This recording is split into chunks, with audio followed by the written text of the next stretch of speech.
अस्सलाम वालेकुम जी। Welcome to my YouTube channel study hub. उम्मीद है आप सब लोग खैरियत से होंगे। तो जैसे कि आगे जाके जेईएसटी और पीएसटी की टेस्ट आने वाली है, तो उसमें एक अच्छा खासा पोर्शन होता है इंग्लिश का, जिसमें जो है आपको जुमले दिए जाते हैं, उनमें से आपने वो करेक्ट करने होते हैं या फिर उनमें से जो गलतियां होती हैं वो निकालनी होती है। तो ज़्यादातर जो गलतियां स्टूडेंट्स जो होते हैं वो आइडेंटिफाई नहीं कर पाते, वो ज़्यादातर होती हैं सब्जेक्ट और वर्ब के अग्रीमेंट की। सब्जेक्ट वर्ब अग्रीमेंट होता क्या है? The basic principle of subject-verb agreement is that subject must agree with the verb in person and in number. तो in person और number में मतलब वो subject और verb आपस में agree करते हो। इसकी मिसाल क्या है? मतलब अगर subject जो है singular है तो उसके साथ जो verb होना चाहिए वो भी singular होना चाहिए। अगर वो verb जो है, अगर subject जो है plural है तो उसका जो verb होना चाहिए वो भी plural होना चाहिए। क्योंकि ज़्यादातर गलतियां जो है हम लोग इसलिए करते हैं क्योंकि हमारी स्पीच हैबिट एक तरह से होती है कि हम गलतियां करते भी हैं तो इनफॉर्मल वे में बात करते हैं, तो इतना वहाँ पे इतना पॉइंट आउट नहीं करते कि जी हमने कोई गलती कर दी। लेकिन जब इन राइटिंग आ जाते हैं हम लोग या फिर किसी टेस्ट में आते हैं तो उसमें वो गलतियां हमें इतनी ज़्यादा नज़र नहीं आती, वो इस वजह से क्योंकि हमारी इतनी जो है प्रैक्टिस नहीं हुई होती। तो आज इंशाल्लाह इस जो है इसके इस लेक्चर के बाद आप लोग आराम से वो चीज़ें भी कवर कर देंगे और इंशाल्लाह टेस्ट आप अच्छे से हल कर देंगे। डिफिकल्टीज अराइज व्हेन, अच्छा जो डिफिकल्टीज ज़्यादातर आती हैं आपको मतलब गलती आइडेंटिफाई करने में, वो तब आती हैं कि several other words intervene between जो सब्जेक्ट एंड वर्ब। जब जो है सब्जेक्ट और वर्ब के दरमियान कुछ और वर्ड्स भी आ जाते हैं तो आपको वो मुश्किल होती है सब्जेक्ट को आइडेंटिफाई करने में या फिर वर्ब जो होता है उसको आइडेंटिफाई करने में। दूसरी मुश्किल होती है the subject seems to be singular and plural at the same time. दूसरी ये होती है कि आपको समझ नहीं आता कि सब्जेक्ट जो है सिंगुलर है या प्लूरल है, तो तभी जब आपको ये चीज़ पता होगी तभी आप उसके हिसाब से वर्ब लगाएंगे। और तीसरी जो होती है the word order is such that you may forget that what your subject was. तो जो वर्ड्स की तरतीब होती है वो भी कुछ इस तरह से कभी कभार कुछ जुमलों में ऐसी मुश्किल दी जाती है कि आपको समझ नहीं आता कि आखिर सब्जेक्ट कौन सा है इसमें से। तो इसके लिए कुछ रूल्स दिए गए हैं जिनको अगर आप फॉलो करेंगे या फिर आप समझेंगे तो आप आराम से जो है ये सारी चीज़ें आइडेंटिफाई कर पाएंगे। पहला रूल है कि अ कंपाउंड सब्जेक्ट। अब कंपाउंड सब्जेक्ट कौन सा होता है? जिसमें जो है एक से ज़्यादा वर्ड्स इस्तेमाल किए गए हों। जॉइंड बाय एंड, इसमें जो है एंड इस्तेमाल होगा कि जो मतलब कंपाउंड जो सब्जेक्ट होगा उसमें एक से ज़्यादा वर्ड्स अगर वो ज्वाइन किया हुआ होगा, मैं उसको कनेक्ट करेंगे हम एंड के साथ। टेक्स्ट प्लूरल वर्ब, यहाँ पे एग्जांपल्स भी हैं। You and I R working, 4 and 4 make 8, bed and table were both costly, wealth and happiness are all they want।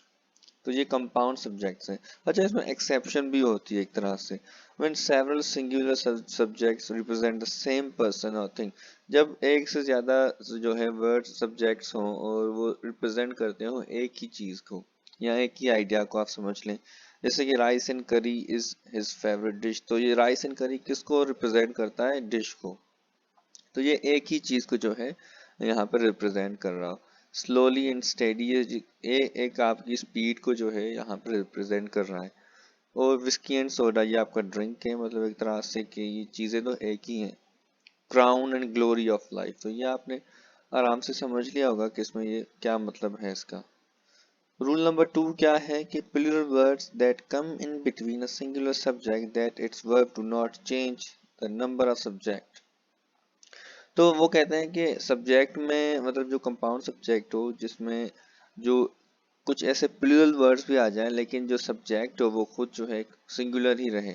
मसलन the sound of the bells was heard by everyone, तो यहाँ पे जो ज्यादा फोकस हमारा होगा वो साउंड की तरफ होगा, ना कि इसमें जो बीच में आने वाले वर्ड्स की तरफ। जब हम साउंड को फोकस में रखेंगे तो ये सिंगुलर रहेगा और उसके साथ ही हम जो है सिंगुलर वर्ब रखेंगे। तो इनके कहने का मतलब यही है कि इवन प्लूरल वर्ड्स भी बीच में आ जाते हैं लेकिन हमारा ज्यादा फोकस उस पे होगा जो इसका मेन जो हेड वर्ब वर्ड होगा, मतलब सब्जेक्ट। नीचे तक है वन ऑफ द बुक्स, तो हमारा ज्यादा फोकस किस पे होगा? वन पे होगा। One of the books is the water of the those streams was sweet, तो हमारा जो ज्यादा फोकस होगा वाटर पे होगा कि वाटर की बात की जा रही है। यहाँ पे साउंड की, यहाँ पे वन ऑफ द बुक्स की, यहाँ पे वाटर की, और यहाँ पे ट्रबल की बात की जा रही है। Trouble with all those cars was slow speed. Rule number 3 है कि when words are added to a singular subject with, together with, along with, in addition to, except, besides, and not, and no less than the number of the subject remains singular। तो ये जो words हो वो कहते हैं कि अगर इस तरह के वर्ड्स आ जाते हैं तो फिर भी जो है जो हमारा वर्ब होगा वो सिंगुलर होगा। The ship with all it's passengers was ड्राउन्ड, हालांकि इसमें जो है बीच में बहुत सारे वर्ड्स भी आ जाते हैं लेकिन हमारा ज्यादा फोकस किस पे होगा, शिप पे होगा। नीचे एग्जाम्पल दूसरा भी है, the letter together with the documents was lost, तो हमारा ज्यादा फोकस किस पे होगा, लेटर के ऊपर। ही along with his parents is coming, a watch in addition to 50 rupees was given to him। तो जो बीच वाला पोर्शन होगा इसको हम जो है एक तरह से इग्नोर ही कर देंगे, वो जुमले का हिस्सा तो है लेकिन सब्जेक्ट और वर्ब के एग्रीमेंट में हम सिर्फ इन दो चीजों को फोकस में रखेंगे। Ahmad as well as Ali was laughing।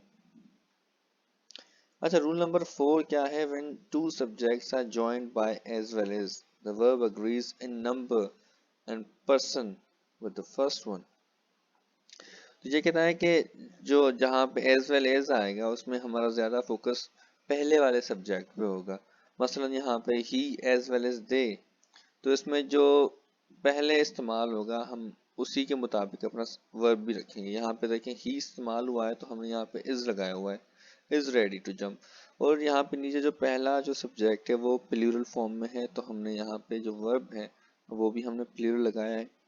तो जो पहला सब्जेक्ट होगा अगर वो सिंगुलर है तो हमारा जो वर्ब होगा वो भी सिंगुलर होगा, और अगर हमारा पहला सब्जेक्ट जो है प्लूरल है तो हमारा जो वर्ब होगा वो भी प्लूरल होगा। In case of uses of as well as, जब हम जो है एज वेल इस्तेमाल करेंगे।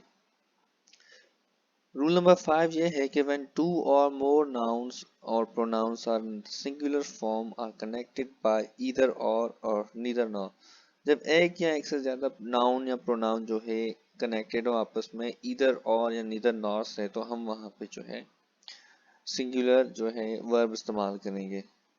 यहाँ पे एग्जाम्पल देखिए, neither Ali nor his sister is coming to visit, ना अली ना उसकी बहन आ रही है घूमने के लिए।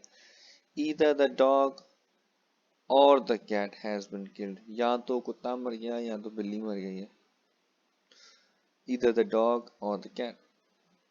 तो two or more no pronouns are in the singular form, तो ये दोनों जो है सिंगुलर फॉर्म में है। ये अली भी जो है सिंगुलर है, ये सिस्टर भी सिंगुलर है, डॉग भी सिंगुलर है, कैट भी सिंगुलर है। अब यहाँ पे एक ट्विस्ट आता है रूल नंबर 6 में, when one subject joined by either और, मतलब ये जो ईदर और नीदर नॉर के साथ अगर एक प्लूरल जो है सब्जेक्ट आ जाए तो फिर क्या करेंगे, तो फिर कहता है कि जो मतलब जो इसमें जो हमारा वर्ब होगा वो हमारा फिर प्लूरल हो जाएगा, और जो प्लूरल फॉर्म में जो सब्जेक्ट होगा उसको हम उसके करीब रखेंगे। मसलन ईदर द फार्मर और हिज सन्स, अब ये सन्स जो हैं ये प्लूरल फॉर्म में, तो इसको हम जो है वर्ब के करीब रखेंगे। रीप है वर्ब, तो जो प्लूरल वाला सब्जेक्ट होगा वो हम इसके करीब रखेंगे। Harvest, neither Aslam nor his sons are honest, ये सन्स देखें प्लूरल है तो हमने इसको आए इसके आर के करीब रखा हुआ है। Plural subject must be placed near the verb, तो वो जो प्लूरल जो होगा उसमें वो हम उसके करीब रखेंगे वर्ब पे। रूल नंबर 7 है, when the subjects joined by either or neither nor or is plural are different persons, the verb agrees with the nearest subject। अब कहता है कि अगर जो इसमें पर्सन्स है मतलब दो अलग अलग हैं तो जो हमारा वर्ब होगा वो उसके जो करीब तरीन जो सब्जेक्ट होगा उससे जो है अग्री करेगा। मसलन ईदर और हमने इस्तेमाल कर लिया, फिर हमारा जो दूसरा जो सब्जेक्ट है वो हमारा है प्लूरल, तो हम जो वर्ब इस्तेमाल करेंगे वो भी हम प्लूरल इस्तेमाल करेंगे। Neither you or nor I am to blame, यहाँ पे नॉर होगा, मैंने यहाँ पे थोड़ी मिस्टेक कर दी है। Neither you nor I am to blame, तो यहाँ पे आई आ गया दूसरा नंबर, तो जो वर्ब के जो करीब होगा हम उसके मुताबिक अपना जो है हेल्पिंग वर्ब जो नहीं हेल्पिंग वर्ब जो इस्तेमाल करना होगा हम वर्ब वही इस्तेमाल करेंगे जो कि दूसरा सब्जेक्ट होगा जो उसके करीब होगा। They are honest, neither you nor he is willing to accept, neither he nor they are honest. Rule number 8 है कि विद इंडेफिनेट प्रोनाउंस, तो इंडेफिनेट प्रोनाउंस ये होते हैं nobody, anybody, everybody, everyone, either, neither, each one, every। तो ये singular verbs इस्तेमाल करते हैं। याद रखें जहां पर भी इस तरह से वर्ड्स आते हैं सब्जेक्ट के तौर पर तो हम हमेशा सिंगुलर वर्ब इस्तेमाल करते हैं। Each of them was glad, everybody wants to come, everyone who saw this was astonished, anybody who is willing is welcome, no one likes to be criticised. Rule number 9 है some nouns which are plural in form but singular in meaning take singular words. तो कुछ ऐसे भी words होते हैं जिनको हम पढ़ते तो हैं तो वो ऐसा लगता है कि प्लूरल फॉर्म में है, हालांकि उनकी जो माना होती है वो हमेशा सिंगुलर होती है। जैसे न्यूज़ हो गया, इकोनॉमिक्स, सब्जेक्ट्स के नाम हो गए, politics, mathematics, acrobatics, physics, tactics, etc.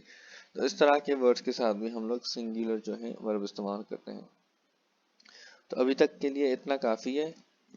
चलिए, अल्लाह हाफिज़, थैंक यू सो मच। अगर किसी ने सब्जेक्ट जो है चैनल सब्सक्राइब नहीं किया हुआ तो वो चैनल ज़रूर सब्सक्राइब करें। मिलते हैं अगले वीडियो में।